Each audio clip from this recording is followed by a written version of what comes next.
ಮತ್ತೆ ಚೆನ್ನಾಗಿದ್ದಿದ್ದು ಇಷ್ಟೊತ್ತು ಮುಖನ ಈಗ ಅಂತ ಮಾಡ್ಕೊಂಡು ಬೂದ್ ಗುಂಬಳಕಾಯಿ ತರ ಮಾಡ್ಕೊಂಡಿದ್ಯಲ್ಲ, ಯಾಕೆ ಅಂತ ಮೊದ್ಲು ಅದನ್ನ ಹೇಳು. ಮತ್ತೆ ಯಾಕೆ ಬಾರು ಮಾವಂತವ ಹಂಗೆಲ್ಲ ಮಾಡ್ತೀಯ ನೀನು?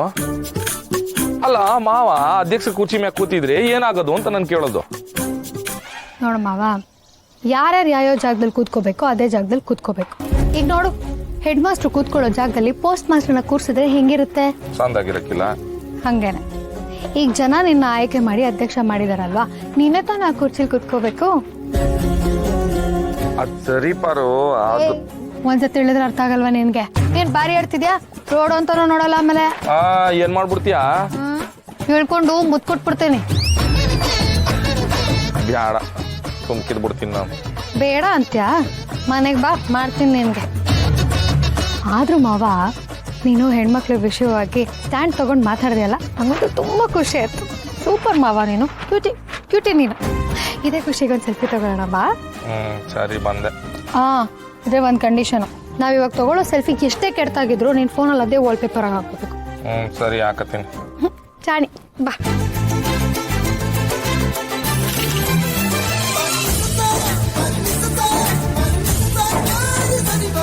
ಬಾರು ಬೀದಿನ ಮುಟ್ಕೊಟ್ಬಿಟ್ಟ.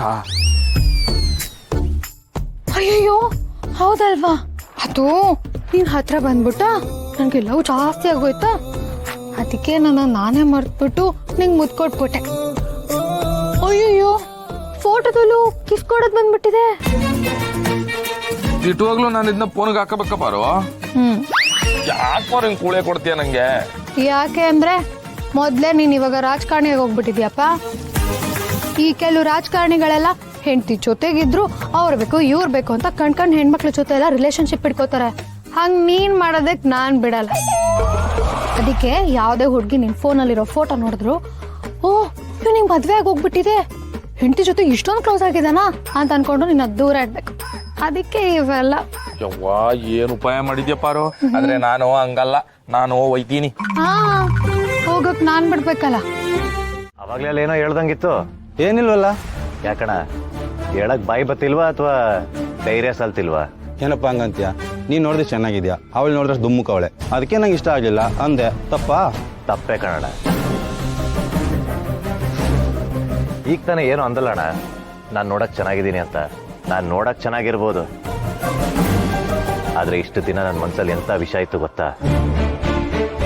ಮದುವೆ ಆಗಿದ್ರು ಇನ್ನೊಂದು ಹುಡುಗಿ ಜೊತೆ ಓಡಾಡ್ತಿದ್ದೆ.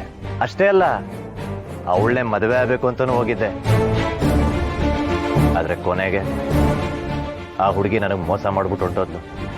ಆದ್ರೆ ಇವಳವಳಲ್ಲ, ನಾನು ಎಷ್ಟೆಲ್ಲ ಹೊಟ್ಟೆ ಉರ್ಸಿದೀನಿ ಗೊತ್ತಾ ಅಣ್ಣ? ಇವಳು ಕಣ್ಮುಂದೆನೆ ಆ ಹುಡುಗಿ ಜೊತೆ ಓಡಾಡ್ತಿದ್ದೆ. ಅಷ್ಟೆಲ್ಲ ಮಾಡಿದ್ರು ಈ ಹುಡುಗಿ ನನಗೋಸ್ಕರನೇ ಕಾಯ್ತಾ ಇದ್ಲು. ಅದ್ರ ಬದಲಾಗಿ ನನಗೆ ಒಳ್ಳೇದಾಗ್ಲಿ ಅಂತಾನೆ ದೇವ್ರ ಹತ್ರ ಬೇಡ್ಕೊಳ್ಳೋಳು, ನಾನು ವಾಪಸ್ ಅವಳು ಸಿಗ್ಲಿ ಅಂತ ವ್ರತ ಮಾಡೋಳು. ರೂಪ ಏನಣ್ಣ, ದುಡ್ಡು ಕೊಟ್ರೆ ಯಾರು ಬೇಕಾದ್ರೂ ಮಾಡಿಸ್ಕೋಬಹುದು, ಆದ್ರೆ ಗುಣ ಅನ್ನೋದು ನೀನ್ ಕೋಟಿ ಕೊಟ್ರು ಸಂಪಾದನೆ ಮಾಡಕ್ಕಾಗಲ್ಲ.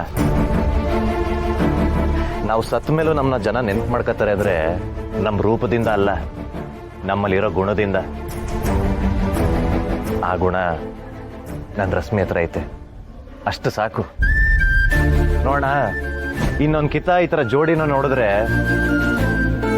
ದಯವಿಟ್ಟು ನಿಮ್ಗೆ ಕೈ ಮುಗಿದ್ ಬೇಡ್ಕೋತೀನಿ, ಅವ್ರ ಮನ್ಸಿಗೆ ನೋವು ಆಗೋ ಥರ ಹಂಗ್ಸಕ್ ಹೋಗ್ಬೇಡಿ. ಅವ್ರ ಮನ್ಸಿಗೆ ಎಷ್ಟು ನೋವಾಯ್ತದಂತ ನನಗೆ ಮಾತ್ರ ಗೊತ್ತು.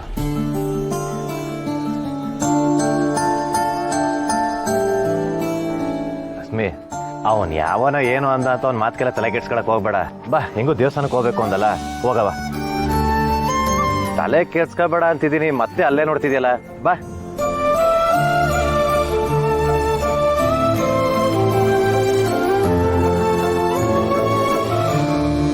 ಅಲ್ಲ ಪ್ರಭಾಕರ, ಹೇಳ ಅಣ್ಣ. ಈಗ ತಾನೆ ದೇವಸ್ಥಾನ ತಗೋ ಬಂದಿದ್ದೆ. ದರ್ಶನ ಆಯ್ತೇನ್ಲ? ವಿಷಯ ಅದಲ್ಲ ಅಣ್ಣ. ಮತ್ತೆ ನಿನ್ ತಂಗಿನೂ ಸೀನಾನು ಎಲ್ಲಾರು ಹೊರಗಡೆ ಸಿಕ್ಕಿದ್ರೆ ರೇಗಿಸ್ಬಿಟ್ಟು ನೋಡು, ಆಗ ಆ ಸೀನಾ ಹೆಂಗ್ ನಡ್ಕತಾನೆ ನೋಡು ಅಂದಿದಲ್ಲಣ್ಣ. ಮೂಕಲ್ಲ, ನಿಂಗ್ ಮಾತ್ರ ಅಲ್ಲ, ನಮ್ಮ ಅಕ್ಕಪಕ್ಕದ ಊರ್ನಾಗೆ ಇರೋ ನಮ್ ದೋಸ್ತರಿಗೆಲ್ಲ ಹೇಳಿವ್ನಿ. ಆ ಸೀನಾ ಒಳ್ಳೆಯವನಾಗವನ ತಿದ್ಕೊಂಡವನ ಅಂತ ದಿಟ್ಟವಾಗ್ಲೂ ಗೊತ್ತಾಯ್ತಿಲ್ಲ ಕಲ.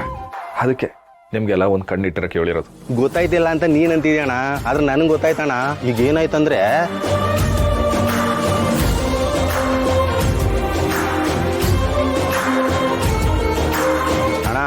ನನಗಂತೂ ಶಾನೆ ಖುಷಿ ಆಯ್ತಣ್ಣ. ನಾನೇ ಹಂಗೆಲ್ಲ ರೇಗಿಸಿದ್ರು ಅವನೇನ್ರು ಏನು ಅಂದಾನೆ ಎಷ್ಟು ಚೆನ್ನಾಗಿ ನೋಡ್ಕೊಂಡೆ ಗೊತ್ತಣ್ಣ. ಸಿಕ್ಕರೆ ಇಂಥ ಬಾಂಬೆದ ಸಿಗ್ಬೇಕು ಕಣಣ್ಣ. ಒಳ್ಳೇದಾಗ್ಲಿ ಕಣಣ್ಣ.